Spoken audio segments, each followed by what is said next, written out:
Subscribe करें और bell दबाएं ताकि कोई खबर रह न जाए।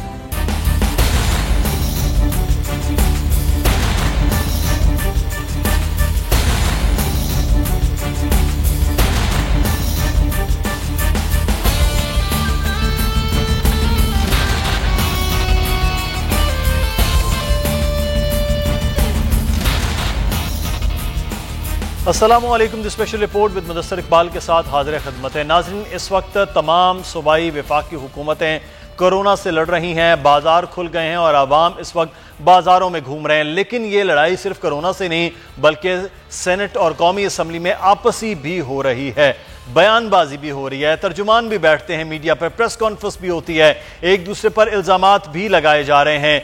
एक तरफ होना तो ये चाहिए था कि तमाम सियासी जमातें, तमाम सूबाई वफाकी हुकूमतें मिलकर एक प्लेटफॉर्म पर हों, एक बयान हो, एक बात की जाए, क्योंकि इस वक्त कोरोना का मामला न तो सूबाई है, न वफाकी है, न लिसानी है। यह सिर्फ और सिर्फ पूरी दुनिया के अंदर एक वबा की सूरत में मामला उभर रहा है। लेकिन पाकिस्तान में मुसलसल कभी कोरोना के खिलाफ मुहिम चल रही है और कभी हुकूमतों के खिलाफ एक दूसरे के खिलाफ बयानबाजी चल रही है। आज हम इस सूरत हाल पर बात करेंगे कि आज सेनेट में कल कौमी असम्बली के इजलास में जो कुछ हुआ वो आपने देखा। आज शाह महमूद कुरैशी ने पॉलिसी बयान भी दिया और उन्होंने कहा कि सिंध हुकूमत के साथ हैं, सिंध हुकूमत की तमाम तर बातें सुनी जाती हैं स्ट्रेटेजिक इजलास के अंदर और फैसले भी हो रहे हैं। लेकिन उसके साथ साथ ये इल्ज़ाम वफाकी हुकूमत पर है कि वो सिंध को साथ लेकर नहीं चल रहे, वो इस वक्त बेवक्त की रागनी 18वीं तरमीम के मामलात को लेकर चल रहे हैं। सूबाई हुकूमत पर तनकीद की जा रही है। इस सारे अमल में पाकिस्तान मुस्लिम नून का मौक़िफ़ क्या है, हम बात करेंगे। राजा ज़फ़रुल हक साहब इस वक्त हमारे साथ मौजूद हैं, पाकिस्तान मुस्लिम नून के सीनियर रहनुमा हैं। आज की सेनेट के इजलास के हवाले से सूरत हाल पर बात करेंगे। कायदे हिज़्ब इख्तिलाफ सेनेट पर राजा ज़फ़रुल हक साहब हमारे साथ मौजूद है। राजा साहब, बहुत शुक्रिया आपके वक्त का। सर, आप हुकूमत पर तनकीद कर रहे हैं कि वो कुछ नहीं कर रहे, हुकूमत कह रही है कि हम ही तो सबसे बढ़कर काम कर रहे हैं। क्यों इस वक्त ऐसे सारे मामले पर हुकूमत को आप तनकीद का निशाना बना रहे हैं?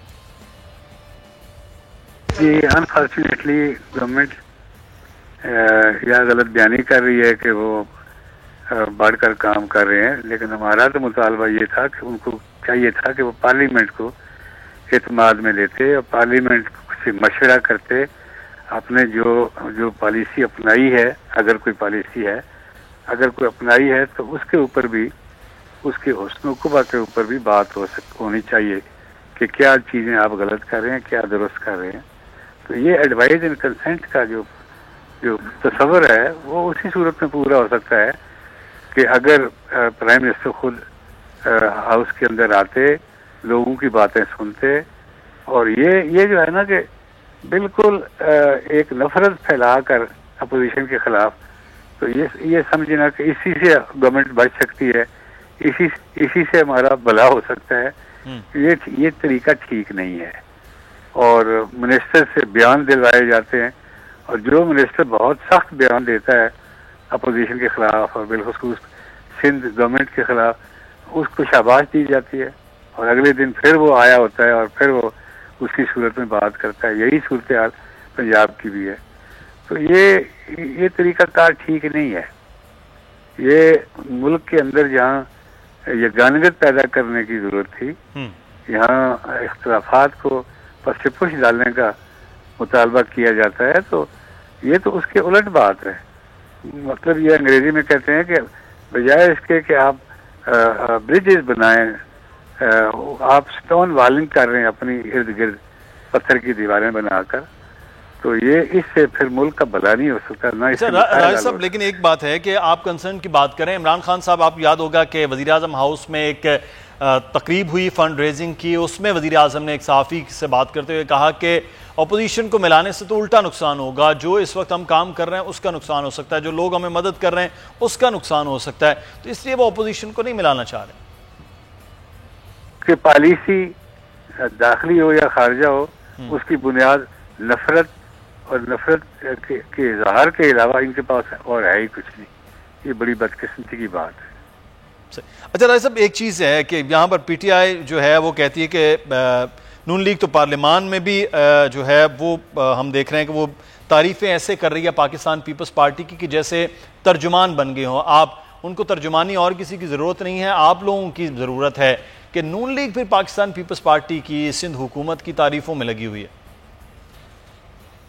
ये मैं समझता हूँ कि उनकी तो ख्वाहिश है ना कि ये अपोजिशन इकट्ठी ना हो, अच्छा, उनके अंदर और रखना डाला जाए। लेकिन हम ये समझते हैं कि ये वक्त नहीं है, बजाय इसके कि अगर कोई इख्तलाफात किसी के दरमियान हों भी गवर्नमेंट और अपोजिशन के, तो उनको रफा किया जाए, बजाय इसके आदमी जो अपोजिशन है उसके अंदर मजीद दरारें डालने की कोशिश की जाए। ये मेरे ख्याल में ये अच्छी नीयत से नहीं हो रहा। सही। अच्छा राय साहब, एक और चीज़ जो है वो आप बार बार ये बात कर रहे हैं कि हुकूमत ये नहीं कर रही है, हुकूमत को करना क्या है, कोई APC बुला ले, क्या करे इस वक्त, आप क्या कहते हैं, मशवरा है? अपोजिशन के अंदर तो मुशावरत भी हो रही है, अच्छा, काफी दिनों से हो रही है, और इसीलिए हमारे अंदर अपने अंदर कोई इख्तलाफात नहीं है। ठीक। और अगर कोई अलग पार्टियां हों और उनकी पॉलिसी में भी कोई इख्तलाफ हो सकता है, लेकिन वक्ती तौर पर वो चीज़ें पसे पुश चली गई है। अब तो मसला ये है कि इस आफत से इस मुल्क को कैसे बचाया जा सके।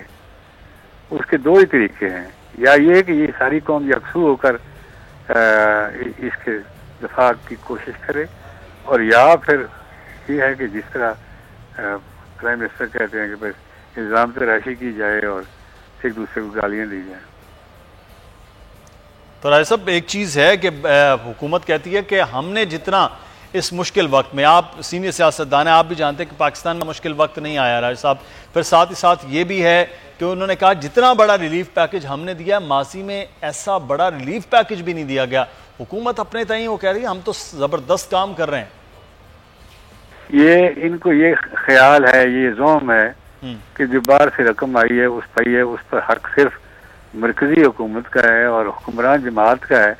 वो फिर जिसको दे और जिस जरिए से दे, उसके लिए टाइगर फोर्स बनाए, वो किसी अदारे के जरिए नहीं जा रहा, बल्कि ये इस तरीके से जा रहा है जैसे कोई अपनी जेब से निकाल कर अपने लोगों में तकसीम किया जा रहा है। अच्छा राय साहब, मैं क्विकली आपसे एक और चीज़ जानना चाहूँगा। अपोजिशन के ही कहने पर इजलास बुलाया गया कौमी असम्बली में, आप खुद अपोजिशन लीडर है, सेनेट में आप मौजूद थे, कौमी असम्बली के अपोजिशन लीडर मियाँ शहबाज शरीफ नहीं आए हैं, तो जब अपोजिशन लीडर ही वहाँ पर नहीं आ रहे तो फिर इस इजलास का जो बुलाया भी अपोजिशन की जानिब से, तो फिर क्या फ़ायदा है?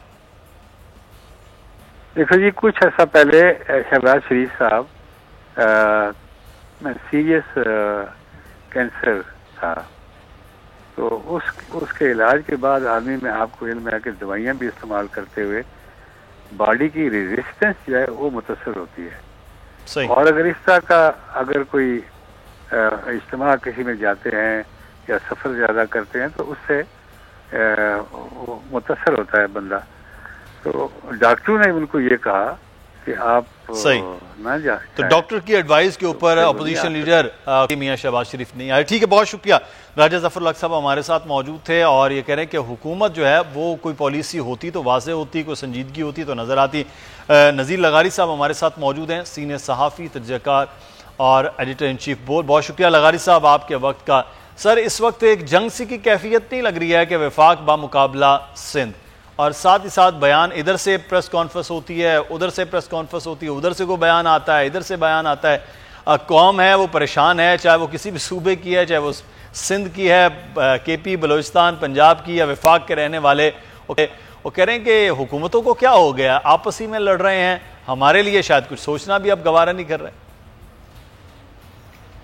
मेरे ख्याल में जिसके पास बड़ा मनसब है, जिसके पास बड़ा ओहदा है, जिसके पास बड़ा स्टेक है, उसकी जिम्मेदारी दीगर लोगों से ज़्यादा बनती है। वफाक की सरबराही, वफाक के जो सबसे अहम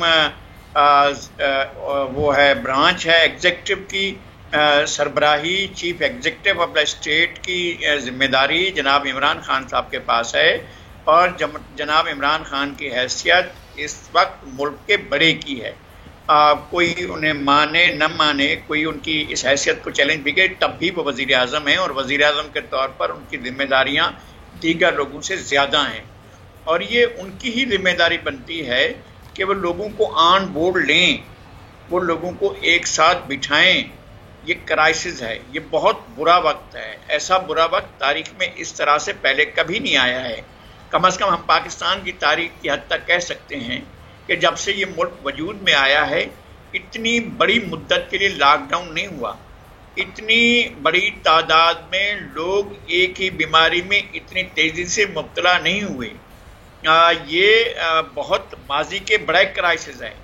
हमने एक क्राइसिस देखा था जो कहत की सूरत में था, फिर एक और क्राइसिस देखा जो कहत की सूरत में था, फिर एक और क्राइसिस देखा जो जंग की सूरत में था, फिर एक और जंग देखी जो तबाहकुन जंग थी जिसमें हमारी गलतियों से पाकिस्तान दोलख्त हुआ। उसके बाद हमने सैलाब देखे, हमने जलजला देखा, हमने मार्शला देखे। ये बहुत बड़ा क्राइसिस है। इसको हम अगर सीरियस नहीं लेते हैं और इसके बारे में अगर हमारे जिम्मेदार लोग जो हैं इंतहाई फर्ज शनासी और जिम्मेदारी का मुजाहरा नहीं करते हैं तो फिर हम अपने लिए मुश्किलात पैदा करेंगे। इस रियासत के लिए, रियासत से ज्यादा इस ममलिकत के लिए, इस जुगराफिया के लिए, इस सरजमीन के लिए, इस मुल्क के लिए हम मुश्किलात पैदा करेंगे। लगारी साहब, इस हुकूमतों की जिम्मेदारी के हवाले से हम बात कर लेते हैं। हमारे साथ इस वक्त मौजूद हैं तैमूर तालपुर साहब, सूबाई वजीर हैं, पाकिस्तान पीपल्स पार्टी के रहनुमा हैं। हम कुछ देर में शहबाज गिल साहब भी हमारे साथ होंगे, उनसे भी बात करेंगे। तैमूर तालपुर साहब, एक तरफ कोरोना है, पूरे मुल्क में हर जगह पर उसके मरीज आ रहे हैं, तमाम तर सूरत हाल है, इकट्ठा होना चाहिए सियासी जमातों को, पूरी कौम को,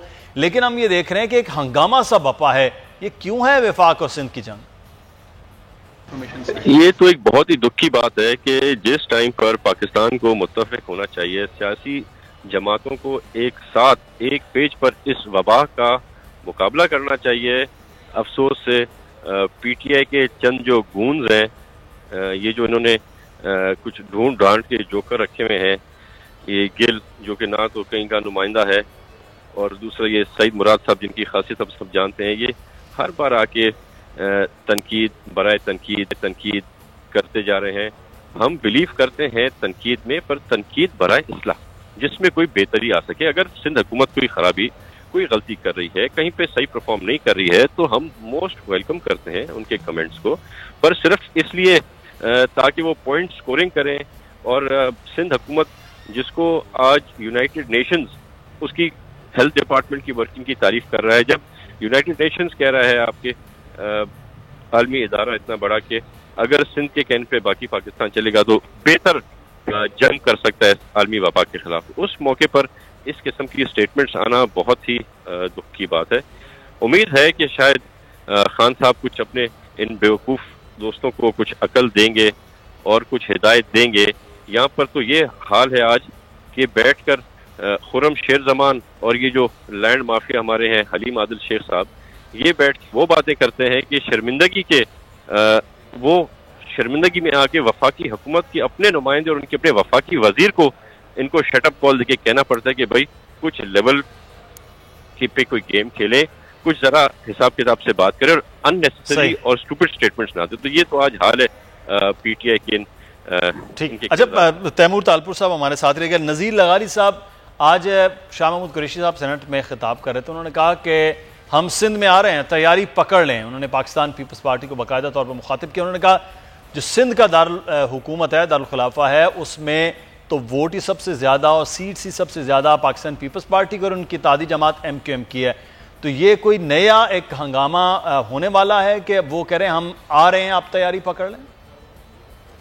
उन्हें शायद भूल गए हैं, वो उनकी जमात वहाँ से जीती है। एक तो ये कि सबसे ज़्यादा कौमी असम्बली की सीटें जो हैं PTI की हैं कराची से, और सूबाई असम्बली की सीटें भी कराची से ही हैं। वो आ रहे हैं तो अपनी मखतूआ इलाके को फतह करने के लिए आ रहे हैं। शाह महमूद कुरैशी साहब को तो शायद ये भी अंदाज़ा नहीं है कि मुल्तान के अंदर, निश्तर के अंदर भी जो चीज़ें ज़रूरी थी पैरामेडिकल स्टाफ के लिए और डॉक्टरों के लिए, वो सिंध की तरफ से गई थी और वो सिंध ने पहुँचाई हैं।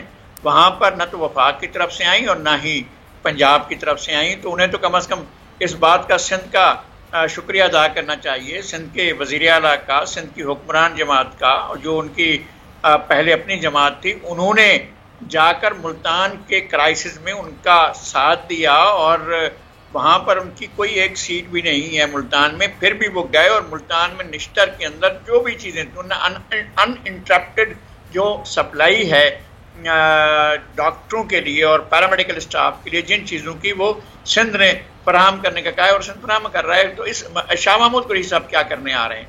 शाह महमूद कुरैशी साहब खम ठोक कर पिछली दफ़ा भी आए थे और उमरकोट में अपने मुरीदों को जगाने के लिए आए थे। वो ज़माना नहीं रहा है, वो वक्त नहीं रहा है। आप बहुत काबिल एहतराम हैं बतौर सियासतदान, यहाँ पर बड़ी गद्दियाँ हैं, आपकी भी बड़ी गद्दी होगी। आप बहाउल हक मखदूम हज़रत बहाउल हक ज़करिया मुल्तानी के सज्जादा नशीन हैं। ये हैसियत जो है आपको इस समाजी तौर पर भी मर्तबा दे सकती है या नहीं दे सकती, इसकी बात यह है कि आप सियासी तौर पर क्या गेन करना चाहते हैं। आप अगर अपनी रूहानियत को अपनी सियासत के ऊपर प्लस करना चाहते हैं तो ऐसा होगा नहीं, ऐसा नहीं हुआ है। मैंने सियासत पे तो कारकर्दगी पर है। टालपुर साहब, सिंध हुकूमत खुद कह रहे कि कुछ नहीं कर रही। मेरा सवाल था कि आप क्या कर रहे हैं प्राइवेट हॉस्पिटल से हटकर? आज जो कुछ सिंध हुकूमत कर रही है खुद एक अकेली खड़ी होकर कर रही है। हमें कोई वफाक से मदद नहीं मिली। हमने जो टेस्टिंग की हमने या खुद की या हमने प्राइवेट पब्लिक पार्टनरशिप में लाके की, हमें कोई 1 रुपया वफाक ने कोई हमारी मदद नहीं की। तो हमें फख्र है जो हमने किया है, हमने हिम्मत से किया है। आज पूरी दुनिया सिंध के गुनगारी है। आज पूरी दुनिया मानती है कि अगर कुछ बचत हो सकी है तो सिंध हुकूमत की ही कारकर्दगी से हुई है। तैमूर टालपुर साहब, मैं यहाँ पर आपको कतर कलामी की माफी, मैं यहाँ पर आप कह रहे हैं कि खुद से तमाम तर ये चीजें की हैं एनडीएमए के थ्रू। एनडीएमए की वेबसाइट पे ये चीजें, एनडीएमए ये बता चुका है कि सिंध को उन्होंने इतनी चीजें वो पीपी की मद में है, वो किट्स की मद में है, वो इसकी मास्क की मद में है। एनडीएमए के पास तो एक लंबी फहरिस्त है जो विफाकी हुकूमत भी बता रही है कि वो सिंध को दिया गए। आप कह रहे हैं आपने खुद से सारी चीजें की।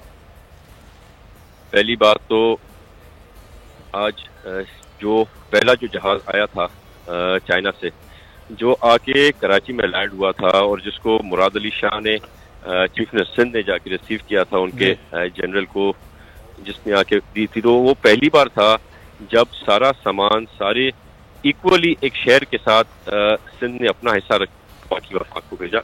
और उसके बाद जो भी सामान, जो भी इक्विपमेंट, जो भी मदद दरकार हुई उसमें अनफेयर और बायस होके इन लोगों ने ये किया। हाँ, और जहाँ तक किट्स की बात है, जो किट्स सिंध हुकूमत खरीद रही है उनका मयार बेहतर है। और एक जो लसानी बुनियाद पर जो एक सोच रखी हुई है वफाकी हुकूमत ने कि जो भी सामान आता है या तो हमें भेजा नहीं जाता सिंध के सूबे को, अगर भेजा जाता है जो उसका ड्यू शेयर है उससे बहुत ही लिमिटेड इनसफिशिएंट स्टॉक्स भेजे जाते हैं। पर अब क्योंकि हमने देख लिया है कि हमें कोई उम्मीद नहीं है वफाक की तरफ से, तो हम अपनी जंग खुद लड़ रहे हैं। हम अपने फंड्स को ही इस्तेमाल कर रहे हैं। ठीक है, आप कह रहे हैं कि आप अपनी जंग खुद लड़ रहे हैं। वजीर इजलास में होते हैं, वो फैसलों की भी तायीद कर रहे होते हैं, ये भी कह रहे थे कि चीज़ें हैं, लेकिन मीडिया पे कुछ और ही मामला चल रहे हैं, उस कमेटी के अंदर बातें कुछ और चल रही हैं। हमें यहाँ पर ब्रेक लेना, ब्रेक के बाद वापस आएंगे, फिर पाकिस्तान तहरीक इंसाफ का भी मौक़िफ़ जानेंगे इस तमाम तर सूरत हाल पर। नज़ीर लगारी साहब हमारे साथ हैं, आप भी हमारे साथ रहिएगा।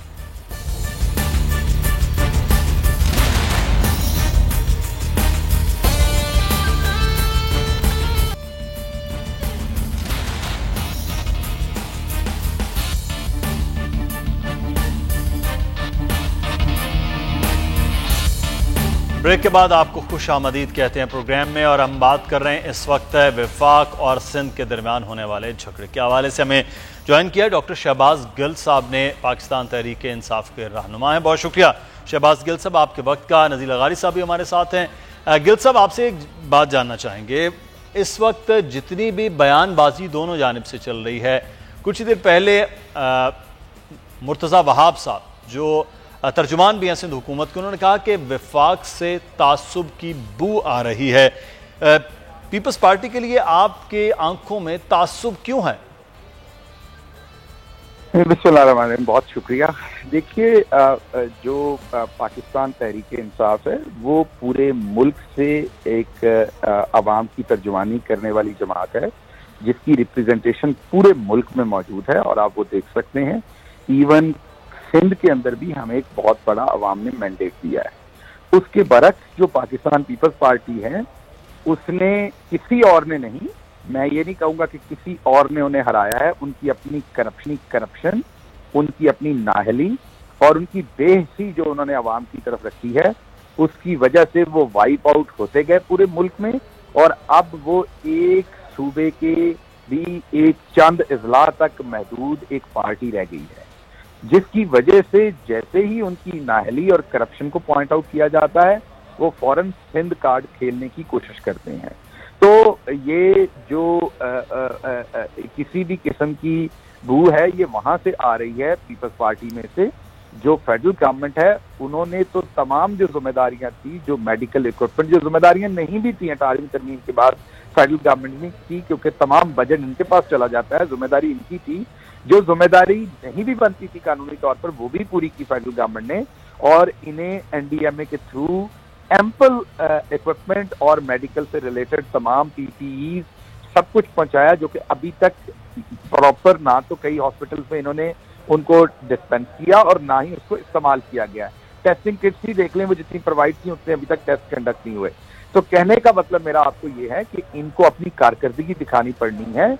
अब दोबारा सूबे का कार्ड खेल के गिल साहब वो कारकर्दगी के हवाले से तो ये बात करते हैं, गिल साहब के इकोनॉमिस्ट जो है वो उनको सराह चुका है कि पब्लिक प्राइवेट पार्टनरशिप में 6ठे नंबर पर सिंध हुकूमत को करार दिया है सेहत के हवाले से।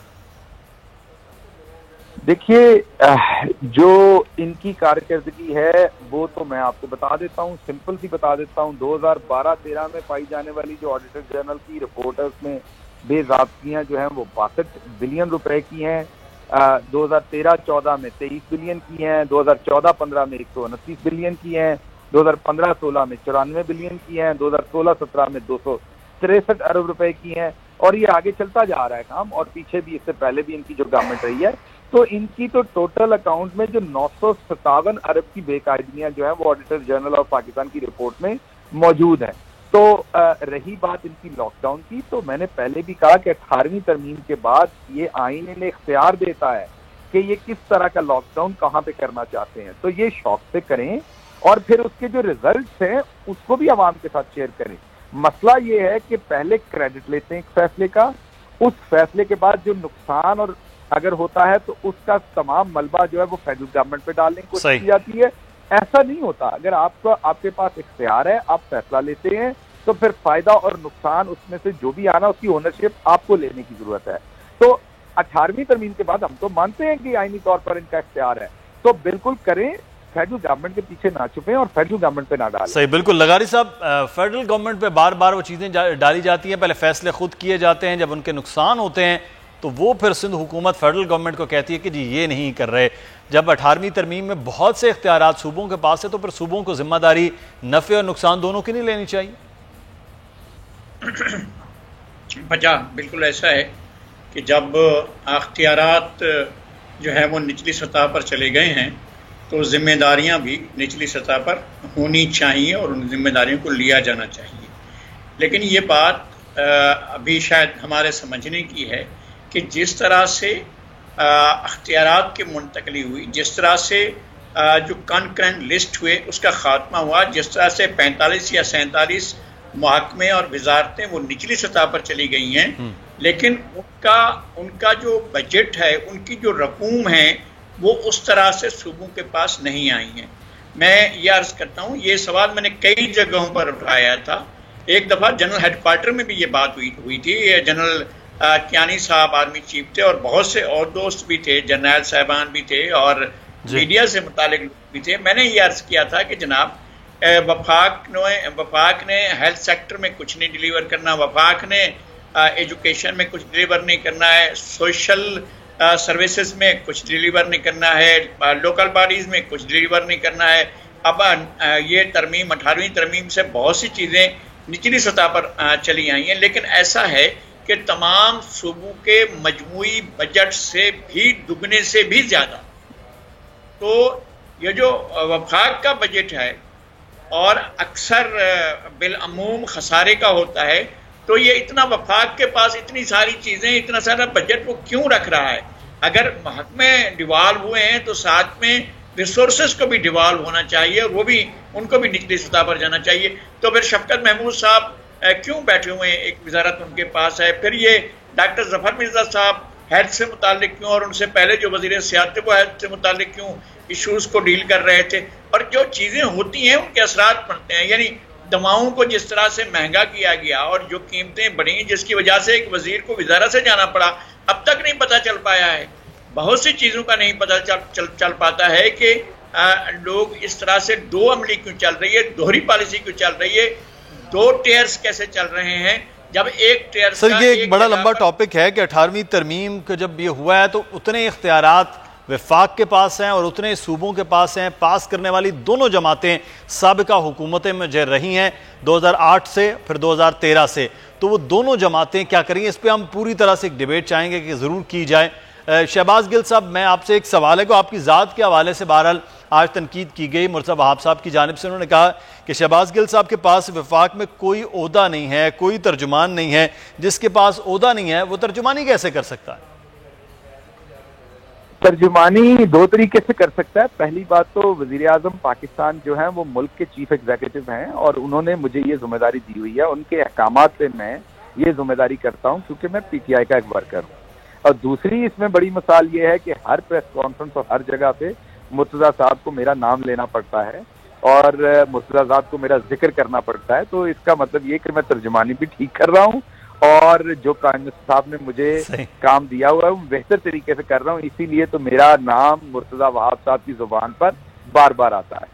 ठीक। अच्छा गिल साहब, एक चीज़ है कि इस देखें पूरे मुल्क में कोरोना से मुतालिक मामलात हैं, लॉकडाउन खुला है, उसके बाद की भी सूरत हाल है। उन्होंने पाकिस्तान पीपल्स पार्टी कहती है हम एक बार फिर ऑफर करते हैं मिलकर चलने के हवाले से, क्योंकि एक नेशनल इशू बन चुका है। तो आप नहीं समझते कि मिलकर मामलात होने चाहिए, इकट्ठे होने चाहिए, जंग का खात्मा होना चाहिए, ये चीज़ें मेरा ख्याल है ख़त्म होनी चाहिए, आपसी जंग नहीं होनी चाहिए? देखिए, दो बातें आप फर्क जहन में रखिए। जंग होती है जब आप किसी के खिलाफ कोई भी ऐसी चीज करते हैं जिससे उसका आप नुकसान करते हैं। अगर NCC की मीटिंग से पहले हिंद के जो चीफ मिनिस्टर हैं वो एक सियासी प्रेस कॉन्फ्रेंस करेंगे, सियासी जुमलेबाजी करेंगे, बयानबाजी करेंगे, सियासी तौर पर अपनी नाकामी का मलबा फेडरल गवर्नमेंट पे डालने की कोशिश करेंगे, तो फेडरल गवर्नमेंट की तरफ से जवाब आएगा। अब जब जवाब आएगा तो ये जंग नहीं है, ये अपना अपना ओपिनियन दे रही हैं दोनों पार्टी। तो मैं इसको जंग बिल्कुल नहीं समझता, ना इसे नेगेटिविटी के साथ लेना चाहिए। ये वही है जो अमेरिका में हो रहा है डिफरेंट स्टेट्स के दरमियान में और प्रेसिडेंट ट्रंप के दरमियान में, और ये जो मुख्तलिफ राय होती है ये सियासी इक़्तिदार का हिस्सा है और ये होनी चाहिए। माजी में आपने देखा कि नून लीग और पीपल्स पार्टी एक ही पेज पे होती है, और जब पार्टियां एक पेज पे होती हैं तो वो कंड्यूसिव एनवायरनमेंट होता है मिलके लूटने के लिए। तो उसमें अभी तक कैश भी एक दूसरे को दिया जा चुका होना था, वो लूटा भी जा चुका होना था, वो तकसीम भी नहीं होना था, ट्रांसपेरेंसी भी नहीं होनी थी, वो अपने लगते लेतों को दिया जा चुका होना था। तो जो फेडरल गवर्नमेंट है वो ट्रांसपेरेंसी पे बिलीव करती है।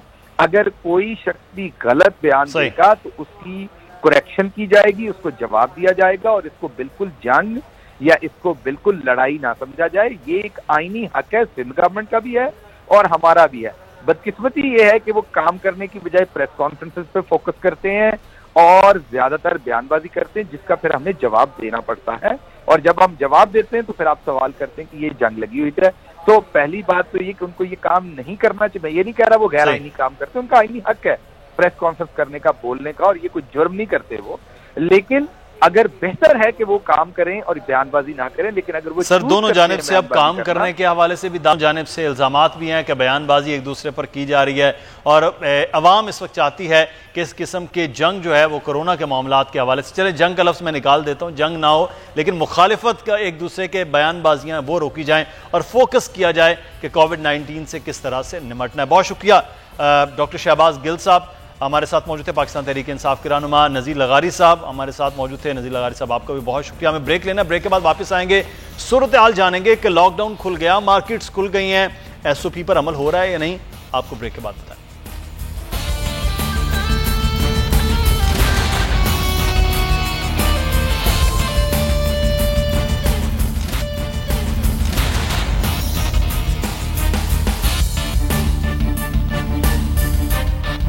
ब्रेक के बाद आपको खुश आमदीद कहते हैं और लॉकडाउन ख़त्म हुआ है, दूसरा दिन है और इस वक्त मार्केट्स में जो रश नज़र आ रहा है और SOP के हवाले से पूरे मुल्क के अंदर मुख्तलिफ दुकानों को भी बंद करने की कोशिश हुई है।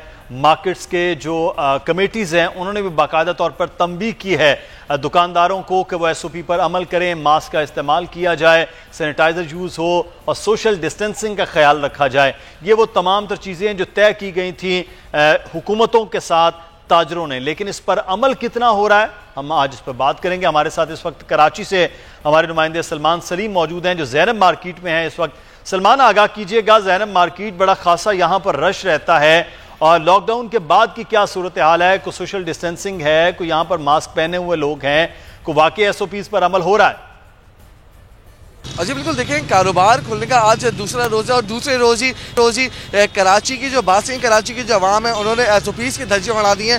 कराची की जितनी भी मार्केट है वहाँ पे SOPs जो है वो फॉलो नहीं की जा रही। अलबत्ता तारिक रोड गुज़िश्ता रोज़ मार्केट वाहिद ऐसी देखी गई जहाँ पे कुछ SOPs जो है वो फॉलो किए गए और जो दुकानदार है उनकी जानिब से भी सैनिटाइज़र प्रोवाइड किए गए, मास्क की जो है वो हिदायत जारी की गई। लेकिन इस वक्त हम मौजूद हैं कराची के मारूफ इलाके सदर में, जहाँ पे ज़ैनब मार्केट एक मशहूर मार्केट कहलाई जाती है। जो मर्द हजरात हैं उनके लिहाज से एक मशहूर मार्केट है, मर्द हजरात ज़्यादातर यहीं से आके जो है वो शॉपिंग करते हैं। मैं अपने कैमरामैन हसनैन से रिक्वेस्ट करूंगा कि वो आपको दिखा सकें कि लोग एक बड़ी तादाद में जो है वो इस मॉल के अंदर भी हैं, बाहर भी आ रहे हैं, अंदर भी जा रहे हैं, लेकिन कोई SOPs जो है वो फॉलो नहीं हो रही। लोगों के पास मास्क नहीं है, ग्लव्स जो है वो नहीं पहने हुए, सैनिटाइज़र इस्तेमाल करते हुए नहीं दिख रहे, जबकि हुकूमत सिंध की जानिब से ये जो लॉकडाउन की नरमी की गई है 2 दिन ही इसको जो है वो नरमी के हुए हैं, लेकिन आवाम ने जो है वो SOPs की धज्जियां उड़ा दी। सिर्फ आवाम ही नहीं, साथ साथ जो दुकानदार हैं उनकी जानिब से भी जो है वो धज्जियां उड़ाई जा रही हैं। कोई जो है वो सोशल डिस्टेंस का ख्याल नहीं रखा जा रहा। लोग जो हैं वो काफ़ी एक कसीर तादाद में जो है वो मार्केटों का रुख कर रहे हैं। जो शाराएँ हैं ये रोड, मैं कैमरामैन से रिक्वेस्ट करूँगा आपको दिखा सकें कि लॉकडाउन के अंदर बिल्कुल सन्नाटे में थी, जबकि कल से जो है ये रोडें दोबारा एक बार फिर रश का मंजर पेश करने लगी हैं और ट्रैफिक जो है वो यहाँ पे दोबारा एक बार फिर जाम होने लग गया है। ये इस चीज़ का जो है वो वाज़ेह अंदेशा है कि लोग जो है वो काफ़ी बड़ी तादाद में अपने घरों से बाहर हैं और लोग जो है वो घरों में रुकने को तैयार नहीं है, जबकि हो सकता है कि वज़ीर आज़म मुराद सलमान सलीम हमें आगाह कर रहे हैं कि कराची के सदर का इलाका जहां पर बड़ी तादाद में लोग हैं और SOP पर अमल नहीं कर रहे, शॉपिंग हो रही है, रश भी देखने में आ रहा है। लाहौर की सूरत हाल जानेंगे। सुधीर चौधरी हमारे नुमाइंदे इस वक्त हमारे साथ मौजूद हैं। सुधीर, अवाम तो मास्क नहीं लगा रही है, अपने हिफाजत नहीं कर रही है, दुकानदारों के लिए जो SOP थी वहां पर अमल हो रहा है? जी, हम इस वक्त हैं शादमंद मार्केट में और जैसे कि ताजरों ने ये हुकूमत को यकीन दिलाया था कि हम हिफाजती इकदामात के साथ दुकान खोलेंगे, कारोबार करेंगे, लेकिन आप मेरे साथ चलते हैं, इस मार्केट का जायज़ा लेते हैं कि इस मार्केट में कौन कौन सी दुकान है और क्या वहाँ पे हिफाजती इकदामात किए गए हैं। ये कपड़ों की दुकान है, आपके सामने है। यहाँ पर किसी किस्म का कोई कूलर नहीं रखा, दुकानदारों को भी देख सकते हैं उन्होंने चेहरों पर मास्क नहीं लगाए, हाथों में ग्लव्स नहीं पहने हुए। इसी तरह ना ही यहाँ पर हाथ धोने के लिए कोई साबुन रखा है, ना ही सैनिटाइज़र है। नीचे आप देख सकते हैं कि यहाँ पे एक बार्बर शॉप है, इसके ऊपर भी जो लोग बैठे हुए हैं वो भी उनके हाथों में ना तो मास्क है और ना ही कोई ऐसा सैनिटाइज़र रखा है। ये हमें देखकर मास्क जो है वो चेहरे पे लगा रहे हैं। इसी तरह ये प्रॉपर्टी की दुकान है और कुछ दुकानें बंद हैं, लेकिन अगर आप पूरी मार्केट का जायज़ा लें तो कुछ ऐसी ही सूरत हाल नज़र आती है। ताजरों ने यकीन दिलाया था कि हम हर तरह से वो तमाम हिफाजती इक़दामात पूरे करेंगे जिससे कोरोना जो है उससे बचा जा सके। शुक्रिया, हमें आगाह करे तो सुधीर चौधरी इस वक्त लाहौर की सूरत हाल से। और एक और मामला जो डबल सवारी का है और डबल सवारी पर पाबंदी लगाई गई थी और अभी तक उसको उठाया नहीं गया है, लेकिन मार्केट्स खुल गई हैं, शॉपिंग हो रही है और इस डबल सवारी की सूरत हाल क्या है? फयाज बुखारी कराची से हमारे साथ मौजूद हैं। फयाज, आगाह कीजिएगा, डबल सवारी की सूरत हाल कराची में इस वक्त क्या है?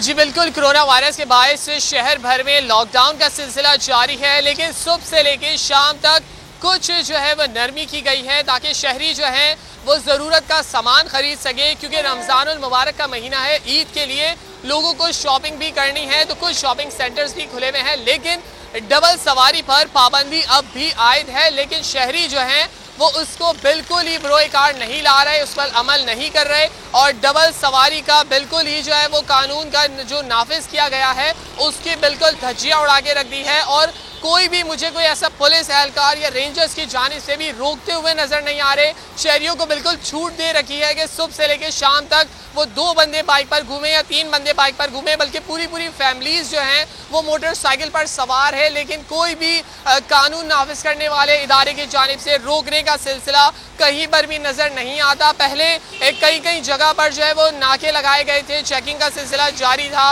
और उन्हें रोका भी जाता था, चालान भी दिए जा रहे थे। लेकिन अब ना ही ट्रैफिक पुलिस एहलकार मौजूद है, ना ही पुलिस एहलकार है, ना ही रेंजर्स। फयाज बुखारी हमें आगाह कर रहे थे, कराची में पहले तो नाके और हर जगह पर मोटरसाइकिल सवारों को रोका जा रहा था, लेकिन अब डबल सवारी भी की जा रही है, तो किसी जगह कोई नाका नहीं है, किसी किस्म की कोई पाबंदी नहीं है, नहीं उन्हें रोका जा रहा है। बहुत शुक्रिया फयाज बुखारी हमें आगाह कर रहे थे। मुदस्सिर इकबाल को प्रोग्राम से इजाज़त दीजिए, कल फिर हाजिर होंगे।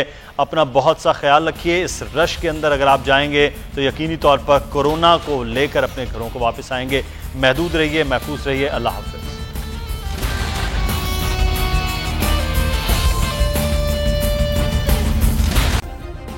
सब्सक्राइब करें और बेल दबाएं ताकि कोई खबर रह न जाए।